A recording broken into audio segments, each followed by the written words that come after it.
Hi guys, Mr. Sonnenberg here. Today we're going to talk about biological indicators. So this is for Science 9 students studying environmental chemistry. This is topic 5 in your textbook.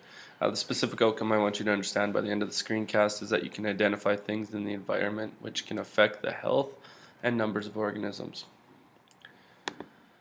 So we look at indications within the environment with quality of water. So we want to look at signs that tell us that the water is either clear, has good quality, or it has poor quality. And so what we can do is we can monitor two ways. We can monitor through biological indicators, or we can monitor through chemical indicators as well. And so we're going to talk majority of the time today about biological indicators. Now these are going to give us an idea of the clarity of water based on the living organisms that are taking up that particular aquatic ecosystem.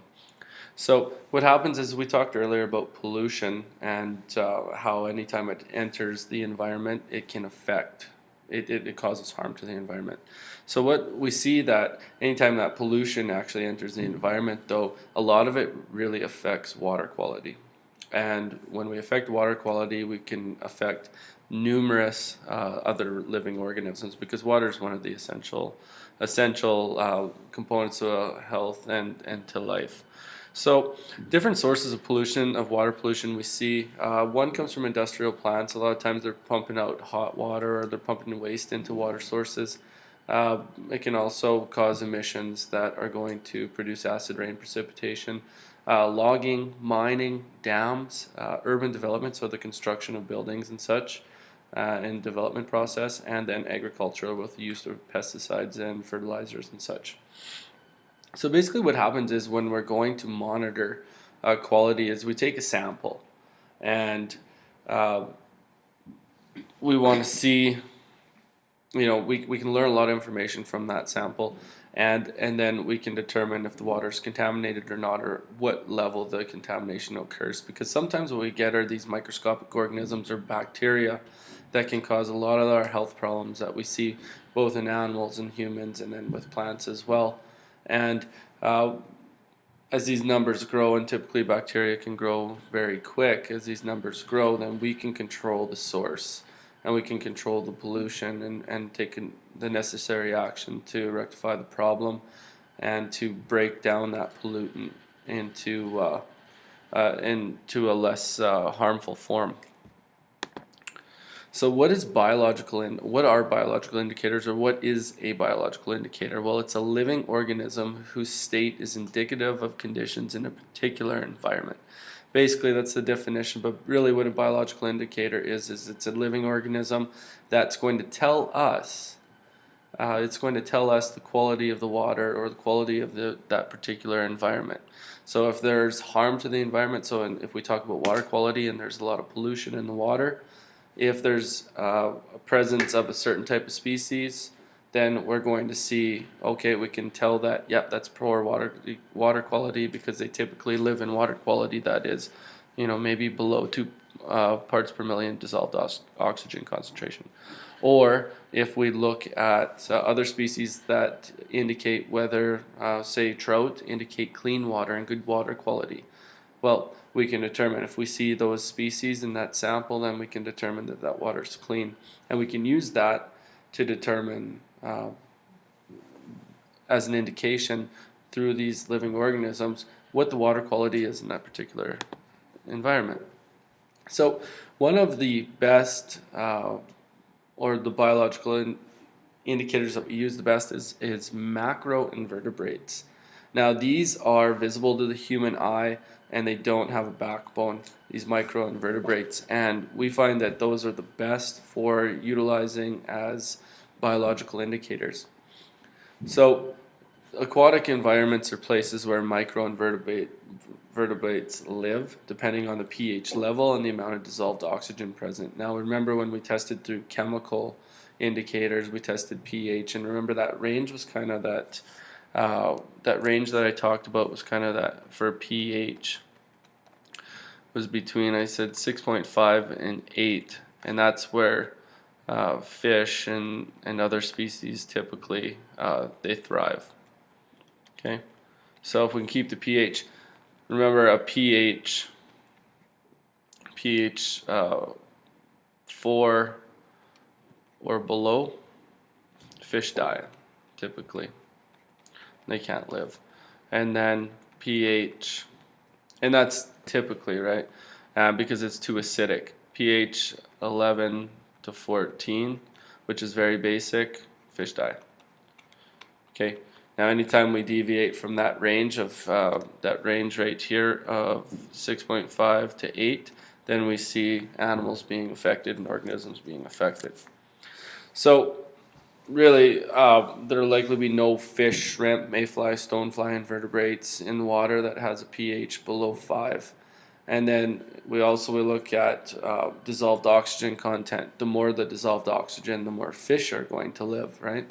So as we decrease the dissolved oxygen, we increase the nitrates, and we increase also maybe the phosphate in the water. Then what happens is we see other species take over that can survive on very small amounts of dissolved oxygen. So worms and leeches and midge larvae, they'll thrive in a polluted environment, whereas fish, shrimp, and such, they won't. They need a clean environment. So that's how we use macroinvertebrates as biological indicators to determine whether the water quality is clear, clean. We can basically tell what the dissolved oxygen content is going to be approximately based on certain species as well, or living organisms in that aquatic source. Now I just want you to take a look at the picture right here. It's just showing a list of macroinvertebrates, and hopefully you can read it. Maybe just pause the video and take a look at them. These are some of the different crustaceans, the mollusks, and the insects that we find that are macroinvertebrates. And these are just some of them, but we also see fish being used as biological indicators and such as well. Okay, so we also have another thing, which is chemical indicators of water quality. So we did this in class when we did our lab activity or our investigation. We looked at dissolved oxygen content. The greater the dissolved oxygen content, the more biodiversity we're going to have in that sample, because they need that dissolved oxygen, these species, to live. It's essential. Acidity, we look at that. We looked at pH, keeping it in that healthy range. Anything below 4, fish won't live. Anything above 11 towards 14, they won't, because it's too basic, where the other is too acidic. So we keep it between 6.5 and 8.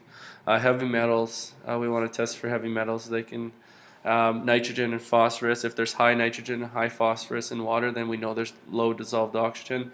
If there's high dissolved oxygen, there's going to be low nitrogen and low phosphorus. And then we also test for pesticides and salts, so things like sodium chloride, magnesium sulfate.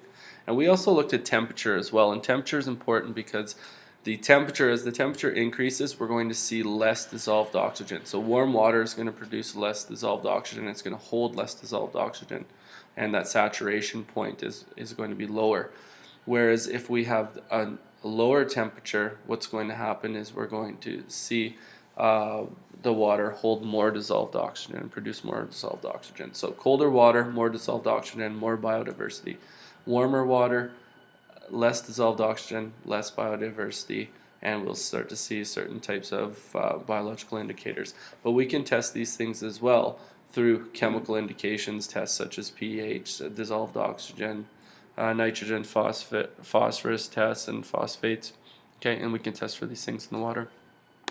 The last thing I want to talk about is what's healthy and what's unhealthy. Now, we're going to see here that there are 3 zones.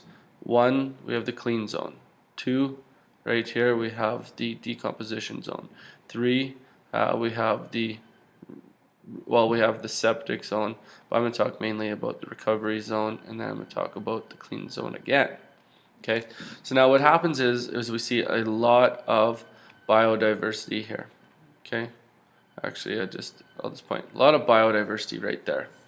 Okay, and what happens with a lot of species, you're going to see your trout, you're going to see your fish, or your different fish, you're going to see your perch, shrimp, things such as that. You're going to see them in the clean zone.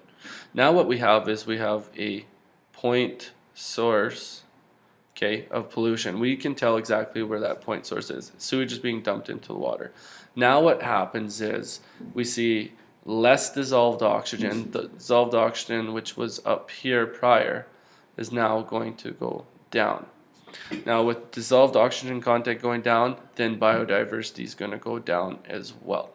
Okay, so as that goes down, then we're going to see different species. So now we see the catfish right here.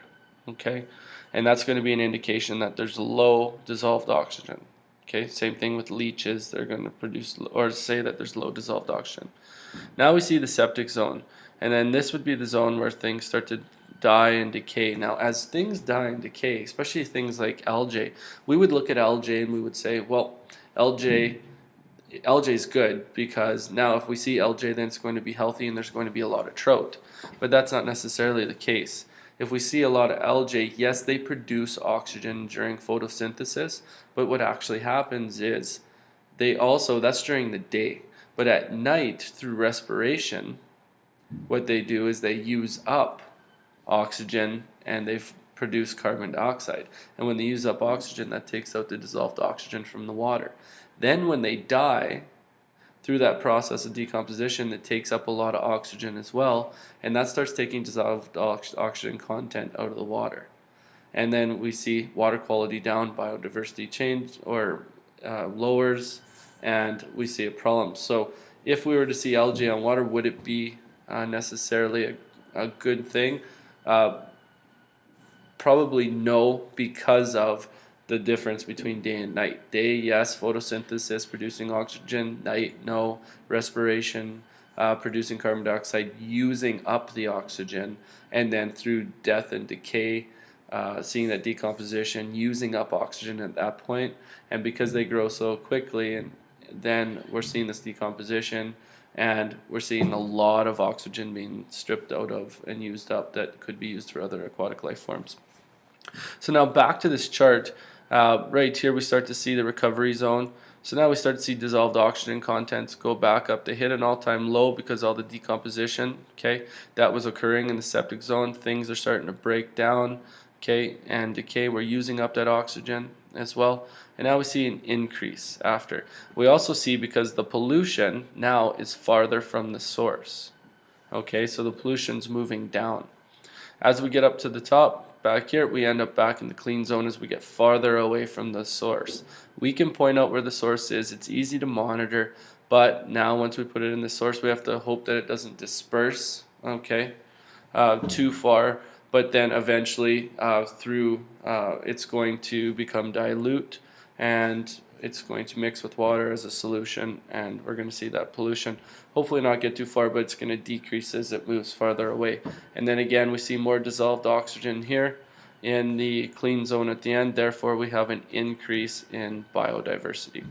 Okay, so hopefully that helps, guys. This is biological and chemical indicators, and hopefully you've taken notes. Hopefully you can play, pause, rewind the screencast, and hopefully it helps you out. Anyways, hope that's good. Thanks for tuning in. Talk to you later. Bye.